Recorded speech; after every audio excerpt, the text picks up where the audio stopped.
About a car that is revving up by itself, should you keep in mind? And there are two factors that can actually cause it. One is that the car is running too much lean or running too rich. Any of those very conditions is here, which I mentioned, is not going to be suitable to allow your car to run or operate correctly. So when you are trying to solve this very problem here, which I'm going to be discussing more in-depth details in this very video here, you want to pay a very good attention to the critical components which I'm going to be pointing out, because they are responsible to making your car to run either too lean or too rich. But when the condition is as it's supposed to be, without the vehicle running too lean or too rich, then the car is not going to rev up by itself. Sometimes, like I said, if there's any component that actually failed while you're trying to troubleshoot why your car is running too lean or too rich, that component is actually causing the car to run too rich or too lean. So it can't get past the car is running too rich or running too lean due to either insufficient fuel, starvation of fuel, or starvation of air. So whatever we're going to be discussing in this very video here is going to be pointing your mind towards that right component that is making your car to run too lean or too rich. Yes, welcome back. In today's very video edition here, we're going to be talking about top causes why your car is revving on its own when you're not having your foot at the gas pedal. I'm going to be teaching you a lot of factors that can actually attribute to that very habit right there. So the first thing first, you need to stretch yourself like that guy is stretching behind the camera. Now after that, the first thing you want to check is the causes, and you need to point your mind towards the right direction so you can fix the problem after watching this very video. So okay, now the first thing which you need to take a look at when your car is revving itself up is a broken intake air boot like this one here. Now why is that? Because when you have a broken intake boot like this one here, or a leaky intake boot, which can be caused by severities, if it is not broken due to old age, it's leaky. Like you can see here, any leakage between here and here is not accepted, or even here is not accepted. We're going to get to this later in this very video.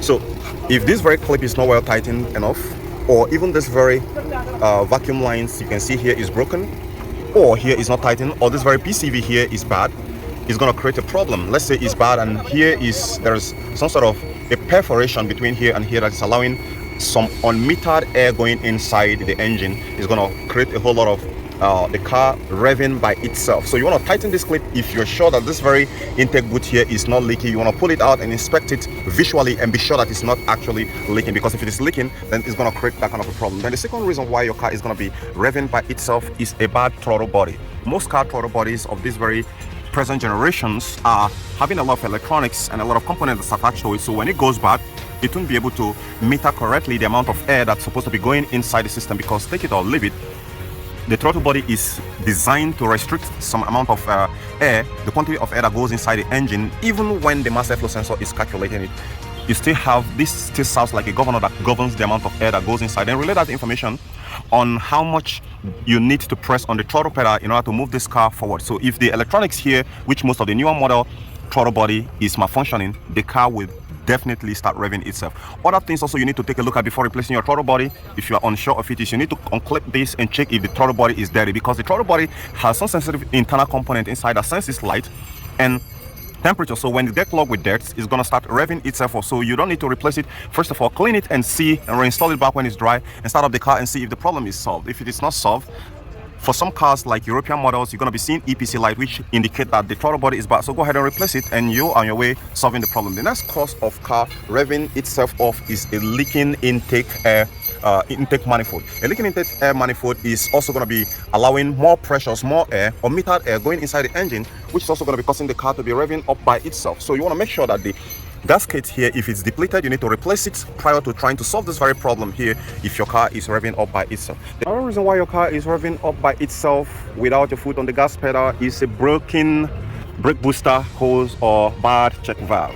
It has a check valve here, and this is the brake booster hose. So if this very hose here is disconnected, your car is going to be revving up by itself in a very rapid way than ever, and it's going to be throwing error code. The MAP sensor is going to capture that very ugly incident. So if you replace thousands of mass airflow sensors, the problem is going to remain the same. I have been in this kind of situation before, and at last, attention to detail is what helped me solve that very problem. And we just discovered that this very pipe here is pulled out of the engine, which caused a whole lot of engine instability and the engine running too lean. And as soon as we connected it back, everything normalizes. So don't skip it if it is broken, if it's old, if the check valve is not good, because the check valve is actually supposed to be allowing air to flow through only one direction and not the other way around. So if it is allowing air to flow through both directions, then that could be the cause why your car is actually revving up by itself. So the check valve and a broken booster line. Which you need to consider when you're trying to solve a car that is revving up by itself. It is an old model vehicle. You need to check the throttle position sensor. The throttle position sensor is often located opposite the drive-by-wire side. Like here where you're seeing the spare here, this is where the throttle position sensor is often located. So if the throttle position sensor is bad, it's not going to give the ECM the right angle of the butterfly valve opening, and therefore it's going to create lean mixture or too much rich mixture of the air fuel that's going inside the engine, and that's going to be creating the car to be revving up by itself. So you want to check that correctly. And the next one you also want to look at when you're trying to solve a car that is revving up by itself is a bad idle air control valve. The idle air control valve most often times is built in separately from different car make and model. I'm going to show it to you so you can be able to tag along. Now for this very car here, this is a throttle position sensor, and you can see that it's actually attached to the butterfly valve. So like this one that is dirty right now can actually be causing the car to be revving up by itself. You can see how dirty that is. So I have talked about this one here, and this is the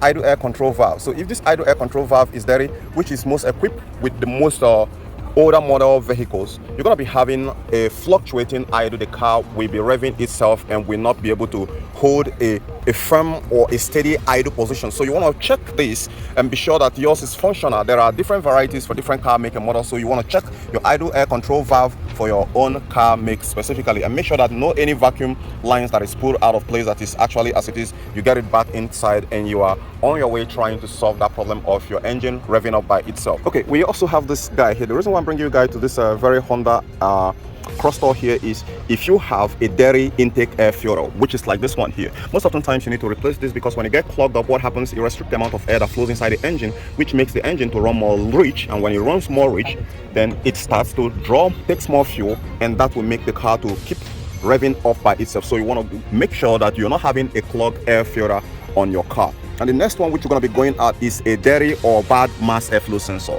which is this guy here, or MAP sensor. The both of them actually work the same way. If it is a car that's actually not a natural aspirated engine, it's going to be having both the MAP sensor as much as the mass airflow sensor. So if your mass airflow sensor is bad and not reporting accurately the right data of the amount of air that is flowing from here into your intake manifold into the engine, then the computer is going to be reading it wrongly, and that is going to be making the engine to be craving for more fuel, craving for more air, which insufficiency of it is going to make the idle to keep fluctuating, resulting to the car revving up by itself. So you want to make sure that you scan your car and look for any error code relating to the mass airflow sensor or MAP sensor. Or also you can also try to use a dedicated mass airflow sensor cleaner to clean this up instead of replacing it, because most of them hardly fail. So you might be on your way getting it back working by just simply cleaning it with a cheap mass airflow cleaner or your MAP sensor.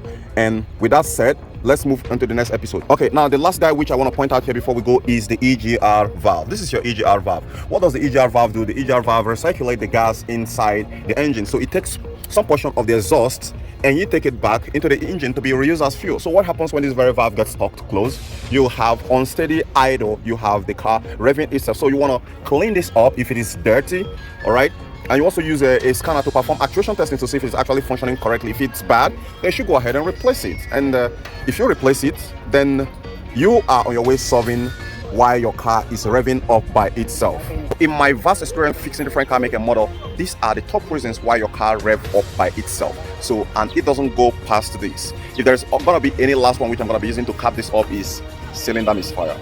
This cylinder misfire can come in as a multiple cylinder misfire due to a faulty injector, due to a faulty spark plug, or faulty ignition coil. But either ways, none of them is actually good. If you have a ignition coil that is on this very cylinder 1 or 2 or 3, depend on the configurations, if it is V6 or 4 cylinders, that is going to be creating some sort of imbalance in the engine operation. So you want to make sure that when you're dealing with a cylinder 1, make sure that the injectors, the spark plug that are much concerned in that very cylinder is much more addressed, very well addressed prior to solving the problem why your car is revving up by itself. The injectors the same. Okay, you can see what we're talking about here. So this very filter is dirty, so but it is not too clogged up. But if it is really clogged, then it's going to make the engine to be craving for more air, which is going to be making the engine to take more fuel and have unsteady idle, which is going to be making your car to be revving up by itself. Now that you know the top reason why your car is revving up by itself, do give this video a thumbs up, subscribe to my channel, and I'm going to see you guys later. Bye for now. If you have any further question, drop it in the comment section.